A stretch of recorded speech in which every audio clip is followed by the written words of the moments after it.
Tunggu, 1, 2, 3. Halo guys, bertemu lagi di channel YouTube kami. Sekarang ini Dadi ingin membacakan dongeng buat aku. Judulnya adalah Si Lancang. Ya, ini cerita rakyat Riau. Oke, ini termasuk kategori legenda. Oke, teman-teman semua. Hari ini di channel YouTube ini Meko request ya. Dia mau dibacakan dongeng sebelum tidur. Jadi buat kalian juga, bunda, ibu-ibu yang ada di sana, kalau lagi nggak ada waktu untuk baca dongeng untuk anak-anaknya, bolehlah putar video ini, kasih dengar sama anaknya. Jadi ini ada buku nih, Cerita Rakyat Nusantara. Bukunya udah kucel. Meko nih yang buat kucel. Ya, jadi hari ini request Meko itu judulnya Si Lancang.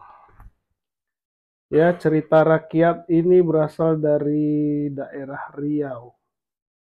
Cerita ini termasuk dalam kategori legenda. Udah siap belum? Ini Pikachu ngapain sih di sini? Udah dicek tadi dia. Iya. Iya, dari sini. Iya, awas itu menghalangi. Oke ya.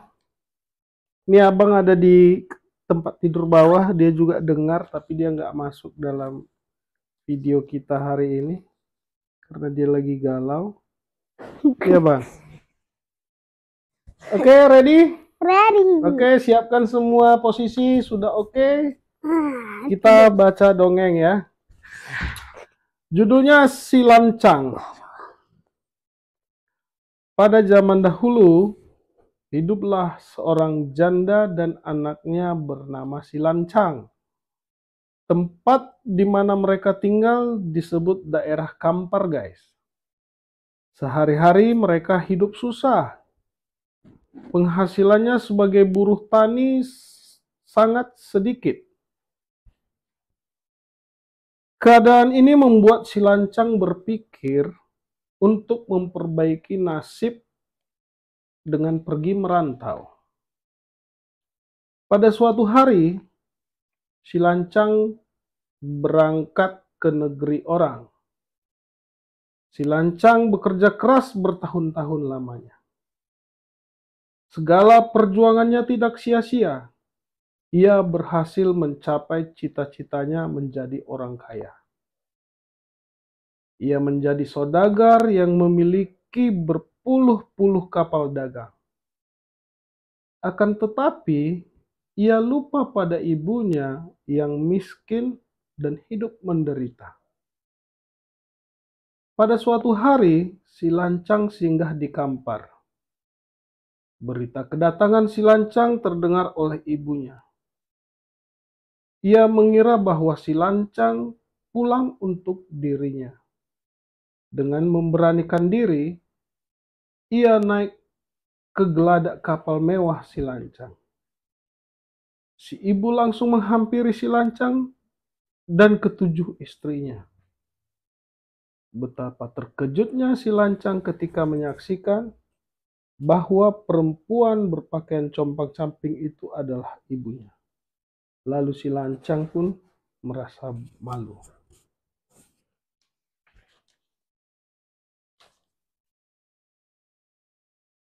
Sementara ibunya segera menghampiri Si Lancang. Ibunya berkata, "Engkau Lancang, anakku. Oh, betapa rindunya hati emak padamu." Mendengar sapaan itu, Si Lancang begitu tega mengingkari pengakuan ibunya sambil berteriak, "Mana mungkin aku mempunyai ibu miskin seperti kamu. Kelasil usir perempuan gila ini," kata Si Lancang. Dengan perasaan hancur berkeping-keping, ibunya pergi meninggalkan semua angan-angan tentang anaknya. Luka hati seperti disayat-sayat sembilu. Setibanya di rumah, hilang sudah akal sehatnya dan kasih sayangnya karena perlakuan buruk yang diterimanya. Lalu ia mengambil pusaka yang dimilikinya berupa lesung penumbuk padi dan sebuah nyiruh. Diputarnya lesung itu dan dikibas-kibaskan nyiruh itu sambil berkata, "Ya Tuhanku, hukumlah si anak durhaka itu." Lalu Tuhan pun mengabulkan permintaan ibu tua renta itu. Dalam sekejap, turunlah badai topan. Badai tersebut meluluh lantakan kapal-kapal dagang milik si lancang dan harta benda miliknya juga terbang hilang lenyap. Menurut cerita rakyat setempat, kain sutranya melayang-layang dan jatuh menjadi negeri lipat kain yang terletak di kampar kiri. Gongnya terlempar ke kampar kanan dan menjadi sungai Ogong. Tembikarnya melayang menjadi pasubilah, sedangkan tiang bendera kapal silancang terlempar hingga sampai di sebuah danau yang diberi nama Danau Silancang. Hingga sekarang, nama-nama tempat itu masih ada. Dongeng legenda ini hendaklah jadi nasihat agar seorang anak tetap ingat dan berbakti kepada orang tuanya. Tamat.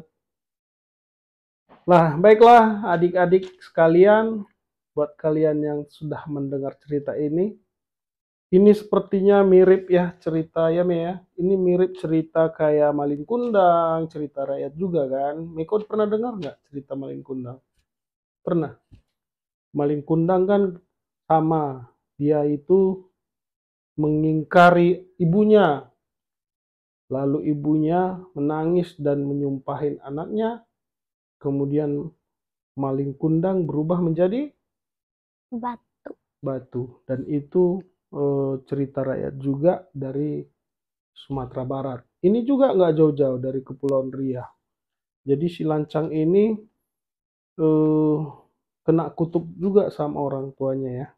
Maka dari itu cerita ini telah memberikan kita nasihat, kalian sekaya apapun kalian, seberhasil apapun kalian besok suatu saat, jangan lupa ibu atau orang tua kita itu walaupun dia miskin adalah tetap orang tua kita.